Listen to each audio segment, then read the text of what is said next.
Hey guys, this is Mike, and this is the second video in the Flippy Slime Friends Devlog series. So this is just going to be some updates since the last video. The first thing I did was buy a new microphone.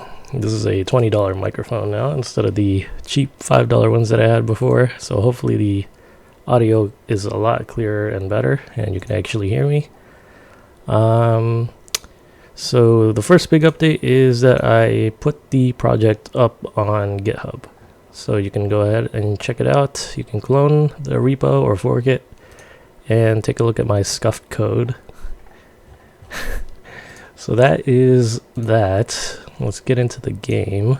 I gave each area, each theme, their own more unique look.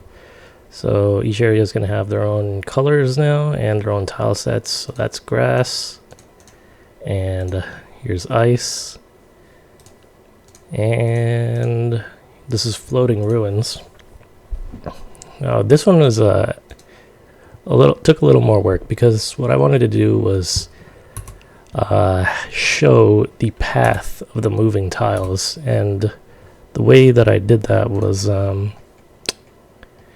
here I wanted to have like an overlay to show where the path of the moving tile was going to go to. And so this is like a rough sketch. The way I ended up doing it was something like this, where I have these four pieces that correspond to the down, left, up, and right directions, and I basically just add these to a tile to try to outline the path of a moving tile.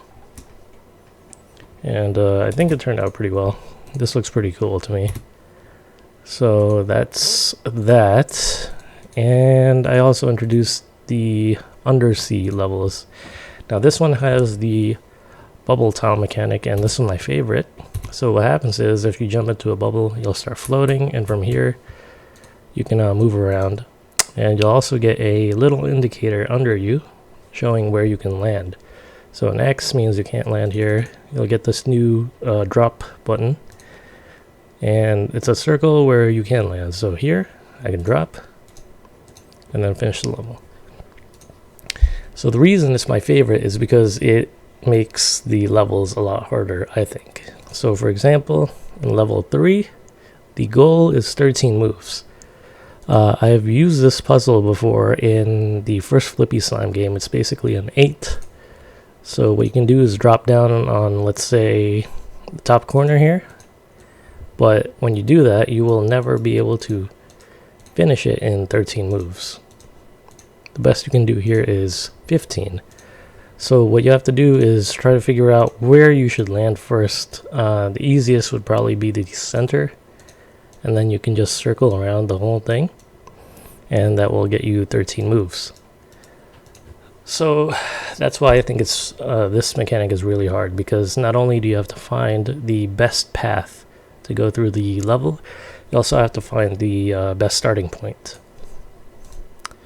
So yeah, I have a lot of levels here where you just start off in a bubble and you have to figure out where to drop first to get the best score. Also levels where you're gonna have a bubble maker that you jump into.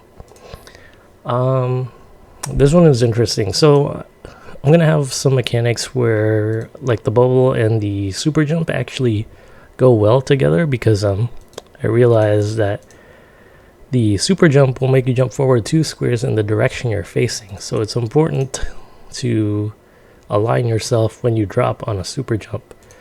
Like if you're facing down here and then you drop, you're going to go out of bounds. But if you're facing down this way and then you drop, you'll drop there.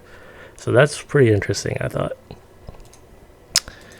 The last area, not done yet. Yeah, I'm probably going to introduce 2 more mechanics here.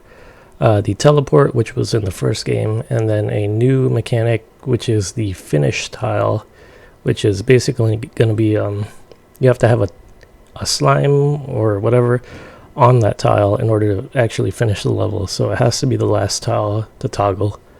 I don't know how that's going to go, but I hope it turns out pretty well. So that's pretty much it for this second video, and yeah, Thanks for watching. Hopefully the third one will come out sometime soon.